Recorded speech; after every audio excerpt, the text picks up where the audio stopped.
Une question sur votre projet immobilier? Rejoignez le groupe d'entraide WhatsApp, c'est parfaitement gratuit. Beaucoup de vendeurs ont abandonné leur projet de vente, soit en raison des législatives, soit en raison de la conjoncture générale, parce qu'ils n'ont pas réussi à avoir leur prix. Donc je me suis dit que j'allais vous raconter une petite anecdote immobilière qui s'est passée en 2021. Et en 2021, vous êtes tous d'accord pour dire qu'il n'y avait absolument aucun problème, que ce soit au niveau de l'octroi des crédits ou que ce soit au niveau des taux d'intérêt immobiliers. Donc, retour en 2021, en mai 2021 pour être plus précis, et une dame m'appelle, non pas pour une estimation de son bien immobilier, mais bel et bien pour vendre. Donc, évidemment, avant le rendez-vous, je prends l'adresse, je lui demande le bâtiment dans lequel se trouve son appartement pour la vente, et j'aperçois qu'il y a 2 annonces. Et je commence à flairer le coup. Je vois une annonce à 93 et une annonce à 99 sur 2 biens qui se ressemblent étrangement. Je me rends donc du coup au rendez-vous et elle me présente le produit en intégralité. Le produit c'est quoi? Un studio cabine, typique du côté de Métabier, 25 mètres carrés en loi carrée avec un petit balcon de 3 mètres carrés qui donne sur le soleil levant, donc est. Donc évidemment que c'est un produit qui est facilement comparable parce que quasiment l'intégralité du bâtiment est composée de ce type d'appartement et que les copropriétés qui sont juste à côté ont aussi ce type d'appartement. Donc pour faire une étude de marché, ce n'est pas très compliqué.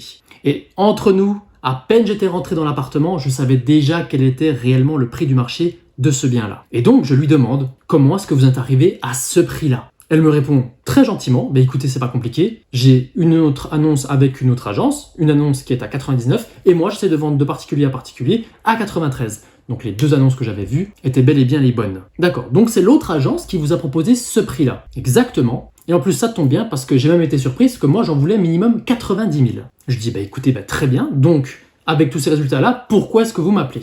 Parce que voilà maintenant 6 mois que j'essaye de vendre, on a commencé à essayer de commercialiser à peu près en novembre 2020, et aujourd'hui on est en mai 2021 et je n'arrive pas à vendre, et d'ailleurs je n'ai eu aucune visite. L'autre agence est en mandat simple et ne m'a apporté aucune visite, et moi vu que j'habitais un petit peu loin, j'ai eu quelques coups de fil, j'ai eu un coup de fil d'une autre agence qui voulait aussi me le prendre en mandat simple. Donc je dis écoutez, du coup qu'est-ce que vous voulez que je fasse? Écoutez, moi je voudrais que l'on multiplie les agences pour que de cette manière, on multiplie nos chances de vendre. Et donc là, je dois lui expliquer gentiment que ça ne marche pas forcément comme ça. Et je sais que vous êtes de nombreux vendeurs à penser de cette manière, qu'en multipliant les agences, on va multiplier donc du coup les exports sur votre bien et qu'on va augmenter la visibilité, mais en fait, pas du tout. La seule chose qui va se passer, c'est que chaque agence va avoir un petit peu ses façons de mettre les différents appartements, va mettre sa commission, et donc du coup, on va avoir un prix différents, avec des surfaces qui sont différentes. Bref, on va perdre les acquéreurs et surtout on va donner un signal de panique aux gens qui voudraient potentiellement acheter votre bien. Mais s'il y a encore que ça comme problème, là en plus on avait un produit avec un DPE qui était en F, encore en 2021 ça posait pas spécialement beaucoup de problèmes, mais je me suis aperçu que l'autre agence n'avait pas forcément fait de nouveaux DPE. Le DPE de l'époque datait de 2007, date de l'acquisition de la vendeuse. Donc il fallait refaire ça aussi. Et l'autre agence ne l'avait pas fait. Bref, il y avait un travail complet à refaire. Et donc, du coup, il fallait retravailler toute la stratégie. Mais elle en voulait quand même 90. Et il fallait quand même que je lui explique que son bien, il en valait entre 75 et 80 000 euros à tout casser. Donc, évidemment, elle comprend la situation. Je lui explique un petit peu tout ça, toujours en me centrant sur sa situation. Et c'est ça le but du jeu. Parce qu'effectivement, elle avait également regardé les prix de l'immobilier au niveau du marché apparent. Elle avait vu des pagotins, les fameux pagotins de Métabier s'échanger à plus de 5 000, 6 000 euros du mètre. Elle avait vu d'autres appartements qui étaient à la vente à 4 000 euros du mètre. Donc elle a forcément pris un prix médian. Elle a trouvé ça raisonnable et donc du coup, elle l'a posté à ce prix-là. Mais dans les faits, et lorsqu'on connaissait un petit peu mieux le marché, on s'apercevait très facilement qu'elle était décalée. Et beaucoup de vendeurs se font coincer d'ailleurs de cette manière en utilisant le marché apparent sur des produits qui ne sont pas forcément semblables, et bien tout simplement à positionner son prix de manière complètement déraisonnable. C'est beaucoup ce qui se passe en ce moment, notamment chez nous. Sur vos secteurs, je ne le sais pas. Et donc nous y voilà. Je lui fais ma proposition. Je lui dis écoutez, moi je pense qu'on est de loin très très haut. Qu'est-ce que vous pensez si on affiche un prix à 85, que l'on voit comment ça se passe pendant 3 semaines? En revanche, vous retirez l'autre agence et vous retirez votre annonce, vous me laissez exclusivement travailler dessus, je vais faire le maximum pour avoir du mordant sur votre annonce. Par contre, on va faire une pause de 1 mois, histoire que les acquéreurs aient un petit peu oublié ce mauvais prix et cette mauvaise présentation. Elle me dit, écoutez, moi ça me paraît extrêmement bas, mais je vous préviens, à 85, je n'irai pas en dessous. Donc, j'arrive quand même à lui faire accepter un 85 affiché, avec une commission à 6 000, un net à 79. On se rapproche de la vérité, mais on en est encore loin. Donc, je ne lui fais pas de fausses promesses. Je lui explique juste que là, on est sur un prix confort, et c'est à ce moment-là que j'essaie de lui faire rentrer la notion de prix confort, c'est-à-dire qu'à ce prix-là, elle est prête à le vendre demain, et que donc du coup, pour moi, on n'est pas encore dans le marché. Et c'est seulement en fin de discussion que je lui donne mon opinion sur le marché, sur ce produit, dans cette configuration-là, et que je lui explique que son bien vaut entre 75 et 80. Mais je le dis vraiment tout à la fin de la conversation, après qu'elle m'ait expliqué l'entièreté de son histoire, et qu'on ait passé 2 heures à ce qu'elle me raconte toutes les anecdotes qu'elle a vécues dans cet appartement. Bref, vous comprenez que même sur une résidence secondaire qui doit être revendue aujourd'hui comme un produit d'investissement, eh bien, il y a quand même beaucoup d'émotionnel en jeu. Et donc, inutile de leurrer avec mon analyse de marché ou avec l'explication toute simple que sa salle de bain, elle est bonne à péter et à être refaite en intégralité. Mais bon, j'essaie quand même de lui expliquer très gentiment. Évidemment, je refais le dossier complet de vente, puisque l'autre agence n'avait même pas encore fait la récupération de tous les documents de copropriété, ni les différents DPE qui étaient nécessaires à la vente. Je prépare donc du coup tout le dossier de vente, je refais une bonne annonce, on affiche 85, et qu'est-ce qui se passe bien évidemment lors du lancement de la nouvelle annonce? Eh bien, on arrive à toucher 5 personnes. Sur les 5 personnes, 3 ne donnent pas suite, à peu près normalement. Une autre me fait une offre absolument râle et pâquerette et donc du coup complètement hors marché. Pour la petite histoire, il m'avait fait une offre à 55. Et un autre m'avait fait une offre, vous vous en doutez bien, à 76 000. Alors évidemment, à ce moment-là, on est en juin 2021.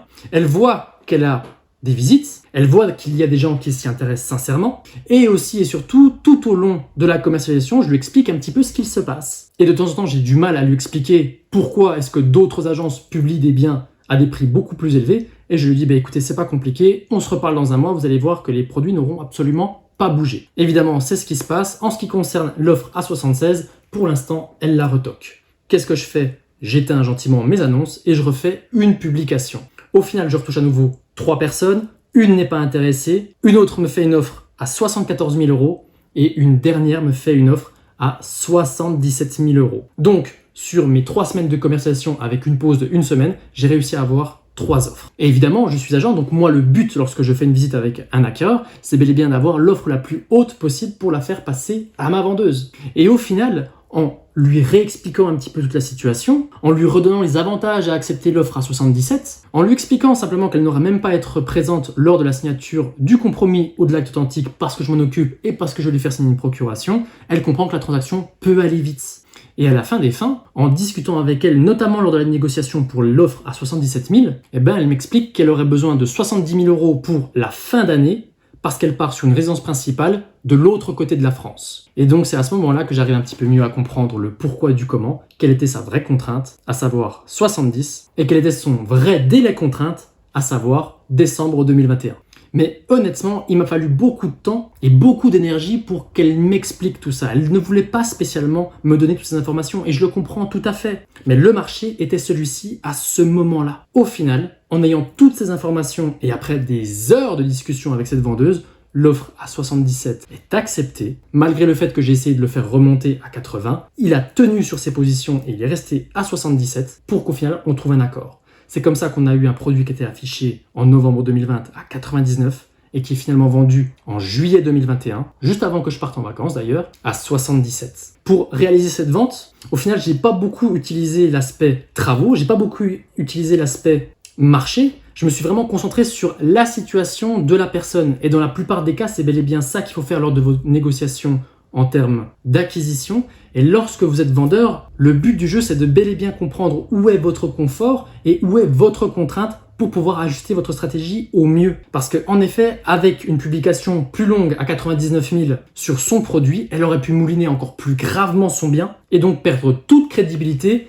même si on baissait le prix plus bas que les 80 000. Et c'est ça le grand risque que l'on a lorsqu'on laisse une annonce à un prix trop élevé. Bref, lorsque vous vendez à un petit prix, ça je tiens également à le dire, mais lorsque vous vendez à un petit prix, le plus important, c'est d'être millimétrique. Parce qu'en effet, à 93, elle n'avait absolument aucune visite. À 85, j'ai commencé à en avoir. Et c'est seulement parce que j'ai utilisé aussi mon réseau pour multiplier ces visites que j'ai pu avoir des offres. Et parce que j'avais des acquéreurs qui me connaissaient et qui me faisaient confiance. Mais si elle avait été toute seule, elle aurait sûrement dû également baisser d'elle-même, ce qu'elle n'aurait peut-être jamais fait. Bref, l'agent que vous allez choisir est important, le prix que vous allez positionner est très important parce que, attention, plus le prix est petit, plus il faut être précis sur l'affichage. Et en plus de ça, aujourd'hui, évidemment que la documentation, notamment au niveau du DPE, est extrêmement importante. Donc, vendeur-vendeuse, faites bien attention à toutes ces notions de confort, de contrainte et de prix marché. Le prix marché, c'est normalement ce que vous rendent les agents. Et évidemment, les situations les plus catastrophiques, c'est lorsque, évidemment, votre prix contrainte est au-dessus du prix marché. Et malheureusement, ça, on en voit de plus en plus. J'espère que cette petite anecdote immobilière vous a plu. J'espère que cette petite histoire pourra vous aider dans vos acquisitions ou dans votre vente. Pour ceux qui ont des questions et qui veulent me joindre directement, je vous mets en deuxième lien l'Iris Consultation pour pouvoir m'appeler directement. Je vous le dis comme ça, si vous m'avez suivi jusqu'ici, vous êtes les premiers à le savoir. À partir de dimanche de la semaine prochaine, les consultations deviennent payantes. Donc, si vous vous inscrivez encore aujourd'hui, c'est pas compliqué, c'est encore gratuit. Merci de m'avoir suivi jusqu'ici. Je vous dis à très vite pour de nouvelles vidéos. Ciao, ciao, ciao!